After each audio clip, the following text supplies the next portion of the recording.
He's the Lord of all evil, second hand to the Emperor, and Dark Lord of the Sith. He also got his dick burnt off by his old master and is making up for it with a height increase. That's right, it's Darth Vader. Though I could have been referring to someone else, but I actually feel like talking about someone from good movies today. Ooh, not even a minute into the discussion, we're already dropping some hot takes. Yeah, so in this week's spooky episode, I thought it would be fun to dive into a character who many, including myself, claim is one of the most iconic villains ever to grace the silver screen. And to this day, Darth Vader of Star Wars fame is still regarded as one of the scariest foes to ever be featured in this galaxy far, far away. But most of us have always lived in a world where this guy was menacing our favorite rebels, and can't envision a reality where he was merely just an idea in some 70s stoner's head. So that's what I think would be fun to look into today. How did this character come to be? What were the efforts taken to making such an iconic villain? And are they still depicting this sinister fallen Jedi as the unrelenting force of evil he was initially envisioned as? Or has his mystique waned after learning about things like his failed pod racing career after peaking at the age of 10? So, suit up in your black leather gimp suit portable iron lung, and let's discuss.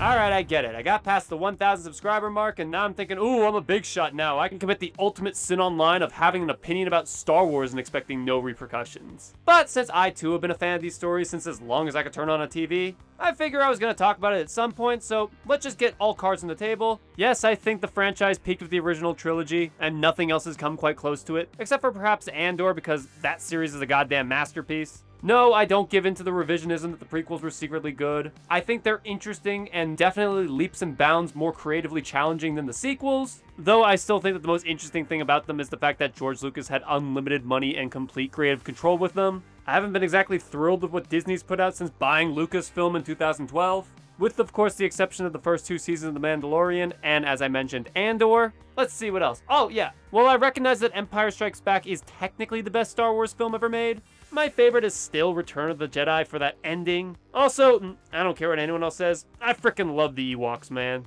You serious? Now that you got my controversial opinions, you still thinking of leaving this video a like, comment, and subscribing? Not a great plan. Well, just you wait, there's more to come. So ever since he first walked onto that Tantive 4 in 1977, Vader has remained one of the series' most recognizable elements, even going so far as to influence the entirety of the marketing campaign of 2005's Revenge of the Sith, despite only appearing in like the last 2 minutes of the film. I mean, that's some pretty powerful screen presence if I do say so myself. So in preparation for this discussion, I of course went through the bonus features and a ton of external material to look into the making of this character, which also included a few videos made by fellow creatives on this platform. So for transparency, I recommend you watch these guys after you're done finishing this video, as despite not knowing them personally, they were part of the research for this discussion, and I figure it's only fair to give them a shout out. So because Star Wars, despite being quite possibly the most recognizable property in all of film, maybe only matched by things like Marvel and James Bond, it is actually an entirely original story created by a young George Lucas. And while it was inspired by things like Buck Rogers, Flash Gordon, and Seven Samurai, it wasn't adapting any one of these properties directly. Meaning, as they were working on these productions, they were pretty much making everything up as they went along. And even though it is a bit hyperbolic to say it's all from the mind of George Lucas, you can't deny that he was a pretty big part of this story's creation, dating back to his first recorded work on the project, being the Journals of the Whills, written in 1973, where Vader would make his first appearance. This document contained a lot of things, including Vader being a villainous presence hunting our heroes to the ends of the universe, along with being a high-ranking member of the Empire, and detailed other characters too, like an old wise sage named Luke Skywalker, a green-skinned monster without a nose called Han Solo, a Princess Leia, yeah, she didn't really change very much, and an Anakin Starkiller, who was going to be the protagonist. Yeah, clearly didn't have everything figured out in the first draft. But with a bit of reworking, would eventually become the story we all know and love. Hell, they'd even keep that old draft lying around and convert it into a comic book a few decades later. And that whole A New Hope titling would be added on shortly thereafter, once they realized how big a hit they had on their hands. But from the get-go, they knew that Darth Vader was going to be the primary antagonist of this story, though they were still ironing out how he was supposed to look, along with whether or not he could even wield the Force. But his classic shadowy towering presence would be brought to us by the deft hand of one artist named Ralph McQuarrie. And McQuarrie, who, if you didn't know, pretty much designed the entirety of the look of Star Wars, from the barren, desolate landscapes, to the weird, boxy droids, to the clunky industrial hallways, and the slick military bases. McQuarrie might be as much of an influence on this franchise as Lucas himself.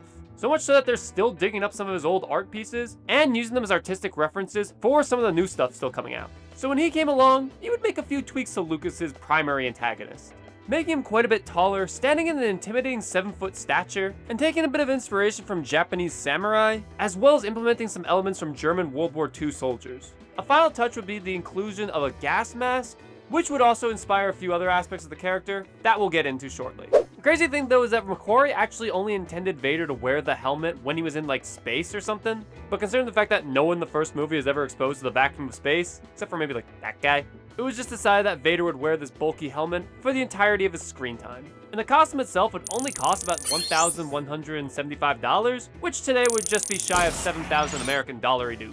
And considering the fact that this film was over both time and budget, yeah, I'm pretty sure that was the best offer they were gonna get.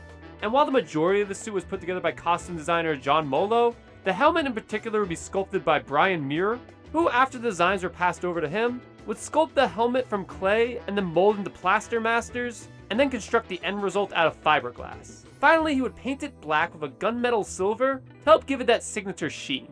And then he would do it all over again 5 more times because while these helmets might look sturdy on screen, they broke pretty easily, and often. But who would they cast with wearing this big silly looking bucket? Well, that honor would go to none other than British actor and bodybuilder David Prowse. Standing at an impressive 6 foot 6 inches tall, Prowse would tower over his peers as the sinister Dark Lord of the Sith. Aside from Peter Mayhew's Chewbacca, but that man was a damn unit. And upon donning the costume, Prowse would become a frightening figure. You know, so long as he didn't open his mouth. Start tearing this ship apart, piece by piece, until you find those tapes. While Prowse had the look and physical performance down, unfortunately in terms of the vocals, you are part of the Rebel Alliance and a traitor. Take her away. Yeah, that wasn't gonna strike terror into the hearts of the innocent. So in order to complete this performance, legendary actor James Earl Jones came in for a day to lend his baritone voice to the long since fallen Jedi. And considering the fact that Prowse had no idea that his entire performance would be dubbed over, you can imagine he was pretty surprised during the premiere. But out of respect for his fellow Lord of Villainy, Jones would request that his name not be attached to the project, not wanting his one day in the recording booth to overshadow the weeks, if not months, Prowse had to put into the role, with it taking hours at a time just to get into the damn costume, and then spending those days under the hot lights, stomping around the set, sweating out an ocean and barely being able to see. Though by 1983, everyone had already known that Jones was the man behind the voice of Vader, so in this once thought to be final installment in the series, he attached his name with the rest of the cast. Sadly, both these men have now passed away, Prowse in 2020, and Jones 4 years later in 2024. And while both have had a storied history of incredible performances, the work they put in together to making this character come off the page will live on long past any of us. But there were a few more people that have contributed to bringing this character to life, one of whom is Bob Anderson, who donned the mask during the fight scenes in the following 2 sequels to A New Hope. Another key member of the team was sound designer Ben Burtt, who is the man behind all the beeps and boops that make up the Star Wars universe. But the one I want to focus on is that haunting breathing that accompanies Vader everywhere he goes. This breathing effect would be achieved by Burtt recording himself using some old scuba gear and doing a bit of tweaking in post, creating an alarm for the ears that would forewarn this vengeful villain's arrival. It's a brilliant bit of ingenuity that goes perfectly with the character's design, influences, and eventual backstory. And speaking of which, there'd be one final performer who would bring this character to life, and that would be none other than British actor Sebastian Shaw. No, not the X-Men one. Like Kevin Bacon? Though I would give up this channel and any future success it may one day yield, just for one movie with Kevin Bacon playing the Dark Lord himself. Anyway, Shaw would only be in 2 scenes with the character, though they might be some of those crucial ones he has in his entire tenure. Those of course being the scene on the Death Star where Vader is unmasked, revealing that under all that armor and mystique, he's really just a sad old man who now lives as a shell of the great warrior he once was. With an existence so agonizing that depending on what version you watch, he doesn't even get to keep his eyebrows. But he does get one final happier appearance, where you see him with his masters Obi-Wan and Yoda, looking on the successful Rebel Alliance parting with the teddy bears, letting us know that in the end, Luke managed to do the impossible and save a man once believed to be irredeemable. I mean, he's still kind of a rotten bastard, but this is a happy ending, so let's just let it be. I said let it be! And those are the major people behind bringing the character of Darth Vader to a theater near you back in the 1970s and early 80s. And it was really from his first scene that you could tell that this guy was the center of attention. Not only does his initial appearance, having him step onto that destroyed transport, inform you with merely a glance that this guy means business, but everything accompanying him helps communicate this through both visual and audio trickery. By having the music come in just when he clears the smoke, with his black costume contrasting him against the white background and the armor of his subordinates, it is immediately apparent that he's both trouble and not to be trifled with. And everything around him communicates this. From the way his subordinates follow his orders without question, or how he picks up and throws his opponents with ease, the man truly commands every single scene that accommodate his terrifying frame. And the craziest part is, while Darth Vader was written to be an antagonist in the original film, he wasn't the primary villain of the story. No, actually, that honor would go to none other than one Grand Moff Tarkin, played by Peter Cushing. Being the one to target Alderaan, call all the shots, and even talk down to Vader when he's causing trouble during the boardroom meeting. And yes, Vader is present during all these scenes, but he's never the driving force moving the Empire's conquest forward. He's merely another cog in a greater machine who, every so often, will go off on his own side quests. He's the representation of the overwhelming power the Empire can wield on its denizens. He even says so himself when he's referring to the Empire's great technological achievement, that being the Death Star itself. Claiming that despite the space station's impressive capabilities, it's still a drop in the bucket compared to the power that he himself wields. That being, of course, the Force. So not only is he a strong enforcer of all things tyranny, but Vader's clearly much wiser than any grunt who's dedicated their life to this fascistic organization. And it's why, even though he's not the one calling all the shots, he's still viewed as the main threat simply because he's both a dangerous figure in his own right and a representation of this greater armada, in addition to an even more powerful supernatural presence. And thankfully they didn't go with the original plan to kill him off in the first movie, allowing future installments to expand on his character. Never doing so much as to give you the full scope of his story, but enough glimpses, including one major bombshell reveal that, to this day, remains one of the greatest twists in cinematic history. And this being that Darth Vader didn't kill Luke's father like he originally believed, but instead, Obi-Wan did. Wait, what? Oh, sorry, I'm looking at the slides they were reading on set, and not the actual final release where it turns out Darth Vader's actually Luke's father. But yeah, this was such a tightly kept secret that even the cast and crew were not let in on the twist. The way we filmed it, Vader said, "You don't know the truth. Obi-Wan killed your father." The only exceptions being, of course, George Lucas, the director Irvin Kershner, Mark Hamill, the actor playing Luke Skywalker, and the voice of Vader himself, James Earl Jones, who even admitted that in the recording booth, he didn't believe Vader himself. I said to himself, he's lying. I wonder how they're gonna play that lie out. Vader's menace and intimidation comes from this array of factors converging onto one perfect character. And all of this is achieved with an unbelievably short amount of screen time. In fact, across the entirety of A New Hope, Vader only appears for about 12 minutes. Meaning that short span of time of less than a quarter of an hour, he managed to stick in the hearts and minds of fans across the world. And his next two films wouldn't change this very much. He has about the same amount of time in Empire Strikes Back and Return of the Jedi, give or take a minute or two. All in all, totaling about 37 minutes of screen time across the entirety of the original trilogy. So in a time span shorter than the average episode of Peacemaker, Vader manages to undergo a complete arc, beginning this journey as one of the most dangerous threats in the galaxy, to a tragically fallen father, trying his hardest to reconnect with his son in order to enslave the galaxy under his rule. And then finally coming to a resolution where he overthrows those forces bearing down on him and chooses to side with the one person in this galaxy who still sees the good in him. It's truly a remarkable feat. And I know that's kind of an obvious statement. I mean, you don't get as much critical accolades and fame as Star Wars without doing something right. But I don't think we realize just how little they were working with, and yet how much they managed to accomplish. And that's when I'd say Vader is at his best. When taking the less is more approach with this character, it honestly allows you to really dive into what's going on underneath that mask, without beating you over the head with it. Little things like the few times he raises his voice in anger, or in the way he dryly delivers this line shortly after Luke has refused his offer to rule the galaxy as father and son. Bring my shuttle. Jones manages to capture that frustration and sadness with a mere 3 words. The way he operates is similar to that of the Terminator, which I guess didn't exist at the time these movies were made, but the way he pursues his target with an unyielding determination and desire to accomplish his goal, all with that terrifying mask and haunting breathing accompanying him. When you put him in a lineup with a bunch of other horror movie antagonists, he really doesn't stand out all that much.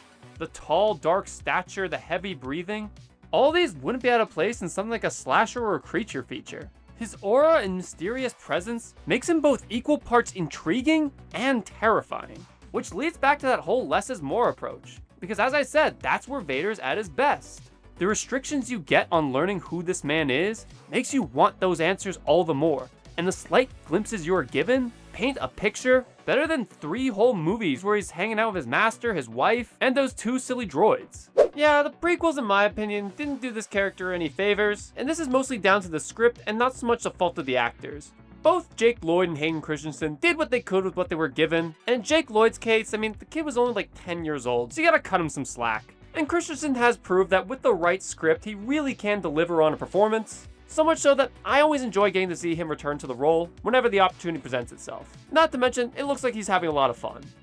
Oh, I hate you. Following depictions with him in things like the Clone Wars would have their performers up the charm, such as the case with voice actor Matt Lanter, but still didn't do much to change my opinion that his turn to villainy felt kind of abrupt, and even with all 7 seasons, I still don't feel like it smoothed the transition any better. However, following his transformation into the Dark Lord, mask and all, do think there's been a consistency on how Star Wars has depicted the character in things like Rogue One, Star Wars Rebels, and especially in games like Fallen Order and Jedi Survivor, either being an unbeatable boss or a glorified chase scene. I also really liked his story in the Force Unleashed games, though those are unfortunately now relegated to non-canon. And though I have many criticisms of how Disney's been handling this galaxy far, far away, I do think at least when it's come down to Vader himself, they remember that the whole goal is that this man is the scariest guy in the galaxy and that only one person has a chance of getting through to him. So credit where credit's due.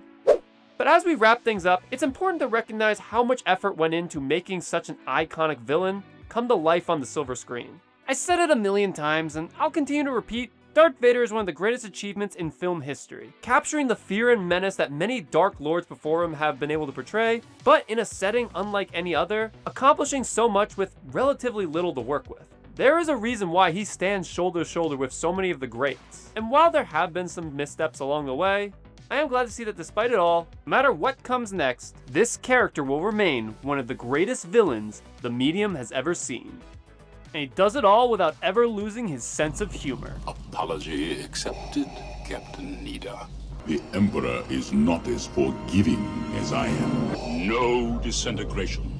Be careful not to choke on your aspirations, Director.